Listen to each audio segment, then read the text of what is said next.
Okay. What's up, y'all? This is Wrestling Color Podcast right here on YouTube. Make sure you thumbs up the video. Make sure you thumbs up the video. Okay? Make sure you subscribe to my content. Make sure you follow me on Twitter, Pinterest, and Instagram. Keep up with me if you're interested in the content that I am bringing.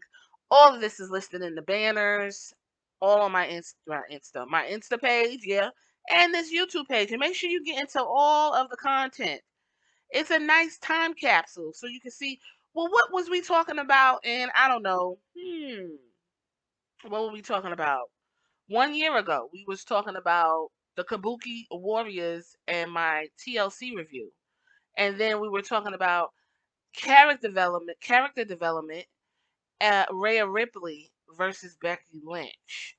And that we fast forward now, and Rhea Ripley's in the toilet, and Becky Lynch is, it's Becky Lynch, I guess. Nothing really changed. Somebody pointed that out. Nothing really has changed with the top card of WWE in the last 10 years. And that's really weird as fuck. So anyway, what I've been up to? Yeah, so I've been, getting my school together, focusing on my baby, focusing on life, and trying to push through with my loss and all of these things. So I'm not saying that podcasting was in the back of the bus, but it wasn't in the front.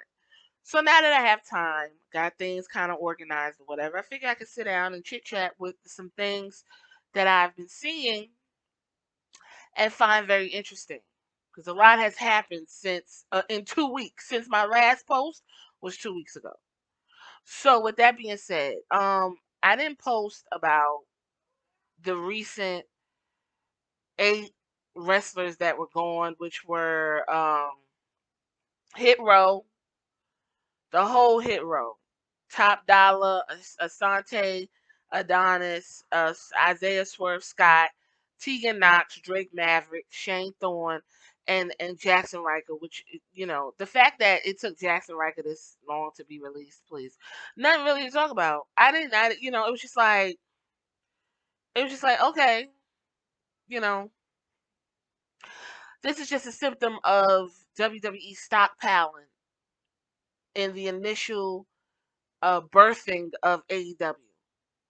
They stockpile people, and when they're releasing people, it's a shock to us because they act like they were able to maintain these people. Now that there is no quote unquote value, they could just drop people at the like whatever. And a lot of you guys sit here and celebrate it and promote it and back up these practices as if it's that's what running a business is, and it's not. And I'm really tired of having that conversation too, because y'all motherfuckers act like y'all run Fortune 500 companies and this is how a business is supposed to run. You don't even realize that you're conditioned and indoctrinated by a specific way of doing things. There's a wrong way and there's a right way. And the majority of the time, WWE does everything the wrong fucking way. And this has been years. I understand they put on the front of the Special Olympics, and they put on the front of, we celebrate the troops, and us, we together, whatever that is at the front of their the intro before their shows. It's crazy because when we went to Extreme Rules, and that came on. The dun dun dun dun dun dun dun dun that came on. The crowd was like, yeah, like we was excited, and it was like together. We was cheering, and it was cool that you could feel like you're a part of something when really the company that's running this seems to hate the fans and hate that the fans want to know so much about the behind the scenes. And I remember Beyond the Mat when that came out, that WWE kind of wanted to control the behind the scenes genre. But with the dawn of the internet and insiders and people willing to talk and speak and tell, WWE don't have no control. And they show this in the way that they book their shows and talk and lightweight shoot on the fans in the promos that they write for the wrestlers. So I came across a good article from Sports Illustrated. It was written November 22nd, right? It says WWE's latest round of cuts comes at a difficult time for performers. The company now has released 80 wrestlers in 2021, meaning the free agent market is flooded with talent. Now, this is written by Dave Meltzer, so this should be interesting because you all love Dave Meltzer, and I think Dave Meltzer needs to always keep a bottle of water by him down to the Wrestler Observer because he sounds parched every time he's talking, and the majority of the time he doesn't answer any fucking questions properly. Well, I don't know. I think, I'm not sure. Well, maybe because, I just, I'm not sure about that because, it's anything goes. I mean, honestly, anything could happen, I'm not sure. So I really don't know how y'all take his word for it, but let's read this article because it's interesting. Just 3 days before Survivor Series, WWE made another round of cuts. The 8 wrestlers let go were surprised since it had only been 2 weeks since the 18 other wrestlers were released. With the 8th Thursday, that made 80 wrestlers that the company had released since the start of the year. This list wouldn't include Daniel Bryan and Adam Cole, who left on their own when their contracts just simply expired, but does include Samoa Joe, who was quickly rehired back, and Andrade and Grand Metalik, who was asked to be let go and eventually were. And let me pause there because I just want to say I watched AEW Dynamite this past Wednesday and I try to get it in as I can because sometimes I don't even make it to the second half. And I made it to the second half, and we'll talk about that 20-minute sparring match that took place between CM Punk and MJF later. I want to talk about the main event was Cody Rhodes and Death Triangle, which is Pentagon and his brother and that bastard, what they call him, the bastard. And then you had uh Aleister Black, Andrade, and who was the other guy? Aleister Black, Andrade, Cody Rhodes. I think I said whatever. Anyway, that fucking main event was so fucking good. They were so stiff with each other, and at one point, I think it was Aleister Black. Well, what's his name on that show? It's Black something. He was kicking the shit out of Elio, Andre Elio. He was kicking the hell out of him. I enjoyed that match. That was some good ass fucking wrestling. If you follow me on Twitter, I do try to tweet while I'm watching the shows with you guys. That I tweet that was some good fucking wrestling. Excellent wrestling. So let's get back. I just want to say that. So continuing with this conversation. The other surprise was the dropping of Hit Row, consisted of Swerve, Top Dollar, and Ashanti the Adonis. Okay. With the latter, the surprise firing came at the end of a confused day and weeks because Hit Row was originally a 4-person group that got rid of B-Fab. And it's funny because when they got rid of B-Fab and the Hit Row showed up on SmackDown, I believe I said um in the previous video, Hit Row looked like 3 bums. I kid you not. They came out there looking like some straight up bummy ass niggas. That and they was behind Sami Zayn and he was trying to get them over. I don't know what he was trying to do, but it was just like, are you serious? It just shows you what a feminine touch will do in a sea of dicks. That's why it's always cool to add a woman to, these groups. Hit Row ain't not it's the same as Ashanti and fucking Murder Inc. It's the same as Michelle and Death Row. It's the same as Foxy Brown and The Firm. I'm taking it back. I'm dating myself. It's the same as Little Kim and Junior Mafia. It's the same as Total and Bad Boy. Okay? We can even say Mary J. Blige and Uptown. Like, hip hop influence, the way the women are ushered in is the men be all your dick, and then the woman comes in and talks about how she is not only going to get the dick, but how she's going to handle the dick. That was the novelty of it all, and you remove the novelty from the group, and that after that, it was done. According to Miles in an interview on Busted Open Radio, the group was called Thursday to not only come to SmackDown in Norfolk, as would expected on Friday, but to come to New York for Survivor Series and Raw on Monday, both at the Barclays.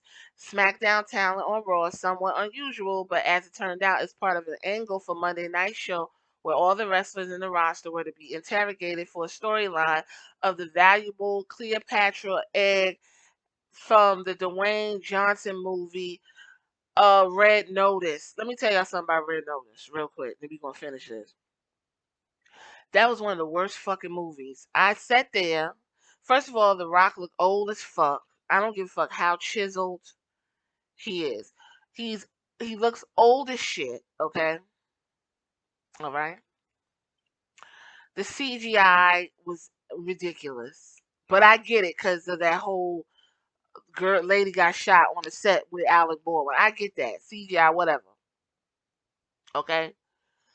The problem was the dialogue was so fucking stupid. Not even the storyline. Gal Gadot was supposed to be the bad girl or the bad villain, and she sounded like she was getting a voiceover.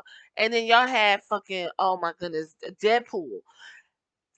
He can't be Deadpool in every fucking movie, guys. Like, Ryan Reynolds is good. He's excellent as Deadpool because Deadpool gives you the zingers when the zingers are needed.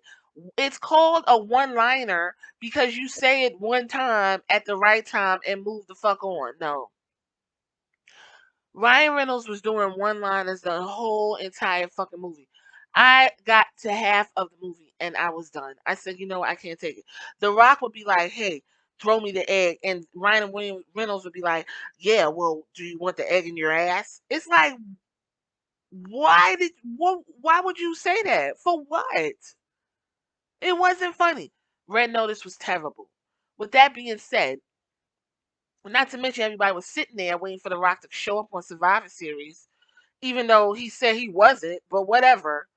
I don't know. They said, they got a huge payday for this whole egg bullshit, which just not only fucked up Survivor Series, in my opinion. I thought that was a terrible pay-per-view.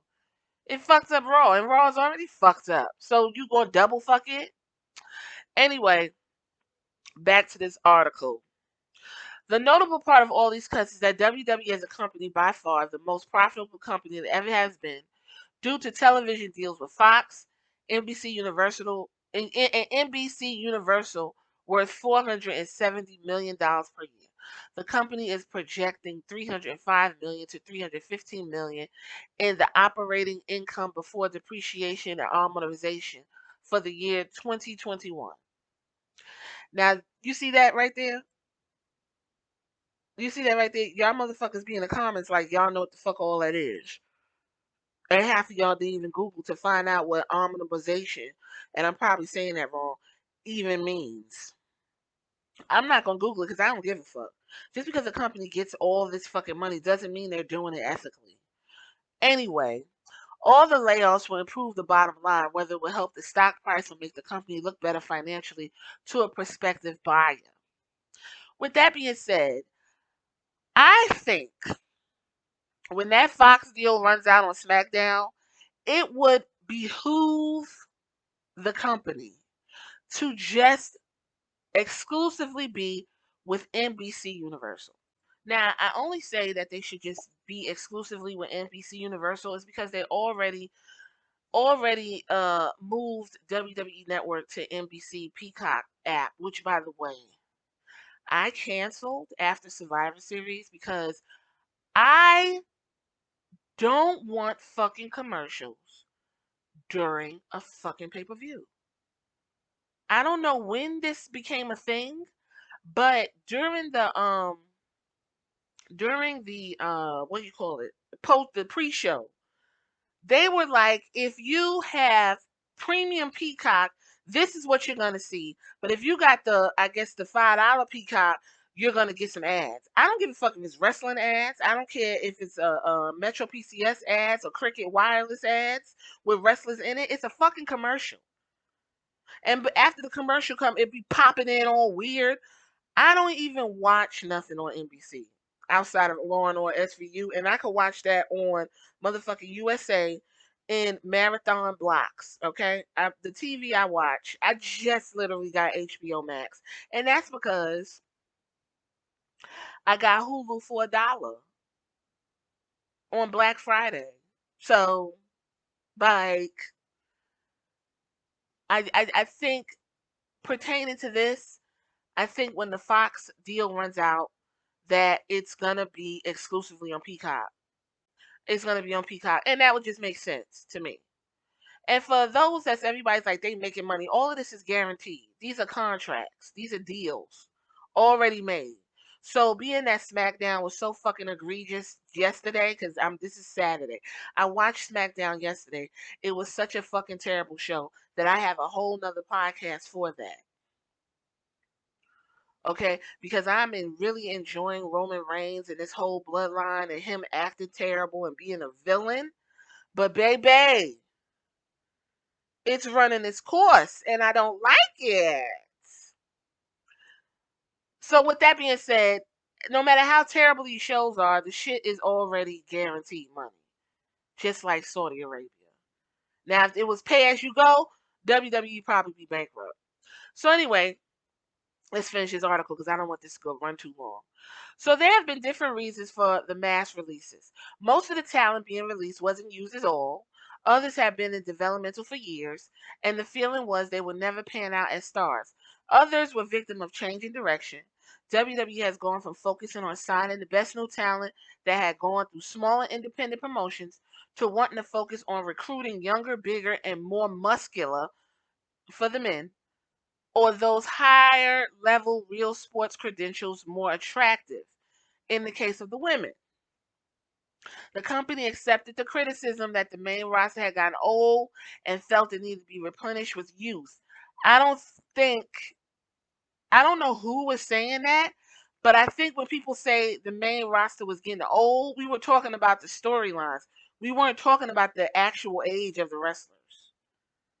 But like I said, someone said that the top card across both brands has been the same for the last 10 years, and that blew my fucking mind. Blew my mind. That's what we said was old. We didn't say nothing about firing wrestlers because they're old. So Hannigan, which is the drip, what's his name, the drip god, who is 42, even though he still had one of the best physiques in the company and history of being a strong talent in the ring, was a victim of age. Before the pandemic, talent let go by WWE had a number of places they could go. AEW was just starting out and still building the roster. Impact Wrestling loaded up on talent. WWE cut in 2020. Excuse me. Ring of Honor was paying better than it had ever had, but now Ring of Honor's gone. New Japan was reaching new levels of popularity in Japan, and it was gaining mainstream level over here too, y'all. It was looking at running regularly in the U.S. after the sellout event Madison Square Garden and its successful California shows. And the independent scene had never been healthier, as named wrestlers were able to easily fill up their schedules with multiple shows per week, like House of Glory, based out of New York. They have they just still have good matches with AEW talent and other talent that always go back and give them shows. No one talks about reality of wrestling, but that's Booker T's promotion, and they got talent too. But whatever. AEW is busting at the seams when it comes to names under contract, although it likely will pick up some more. The reason is AEW has AEW Dark Elevation, they have Dynamite, and then they got Rampage. And what AEW is going to do is just if there's too much going on, they'll either make another belt or start another YouTube station, YouTube show to put people somewhere. So they could have 400 wrestlers under their roster and all of them will be rotating throughout their products. That's what they're doing. WWE, which is funny, they got 205 Live, they got Main Event, they got NXT, they got Raw, they got SmackDown. AEW promotes the stuff that's on YouTube and whatever. WWE promotes SmackDown and Raw. They don't promote Main Event, 205 Live, and oh, now they promote NXT. But for a long time they didn't promote NXT. There's people who didn't even realize there are women on 205 Live. And those same women on the 205 Live are showing up on NXT. Main Event, when you don't see them on Raw and SmackDown, they're on Main Event. Main Event's on Hulu. Main Event's not even on Peacock. But the WWE Network is on Peacock. How stupid. What the fuck? That's the shit I'm talking about. I don't want to go to 17 different places to see one promotion. I will give it to AEW. At least they're trying to keep the shit in TBS, TNT, and then YouTube. You want to watch WWE content, you got to go to USA, Fox, NBC, Hulu. That's 4 different places. And I think they just got loaded up with CBS Paramount. Anyway, Tony Nese and Tara Garrett and Ariana Davari, who are part of the rounds of WWE Cups, have wrestled in AEW in recent weeks. Other cuts, Bobby Fish and the tag team of 2.0 have recently signed full AEW contracts. And we already said Aleister Black. Oh, his name is Malachi now. Andrade, Ruby Riott. And you know what? I want to know what Ruby Riott's character is. I don't understand Ruby Soho and what her character is. Is it a la Joan Jett? I love rock and roll, Runaways. Like, what is her character? Anybody want to tell me in the comments? From prior cuts, and now they're major players. And what's his name?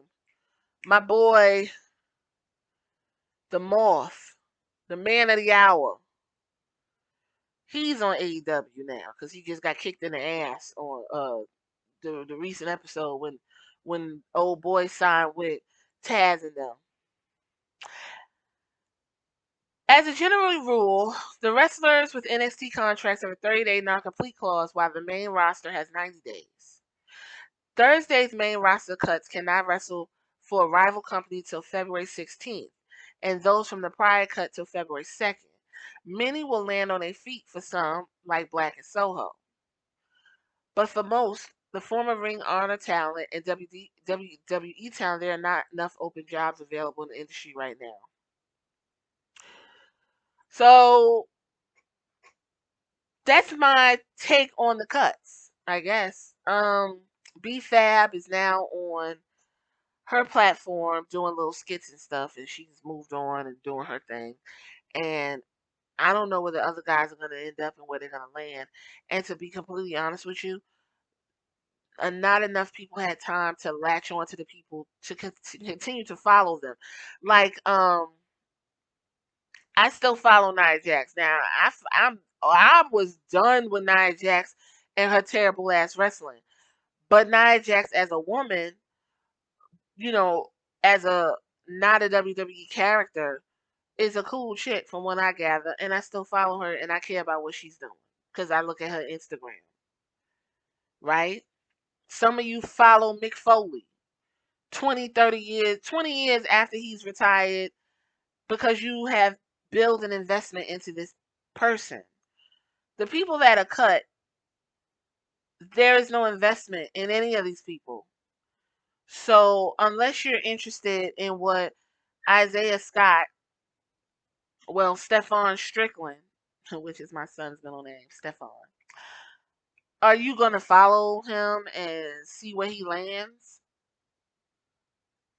I mean, honestly, I'm not following Top Dollar because I don't care.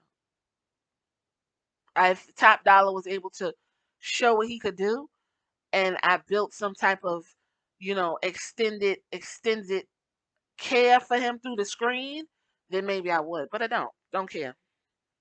And Brianna Brandy, to be completely honest, I did a get to know Brianna Brandy.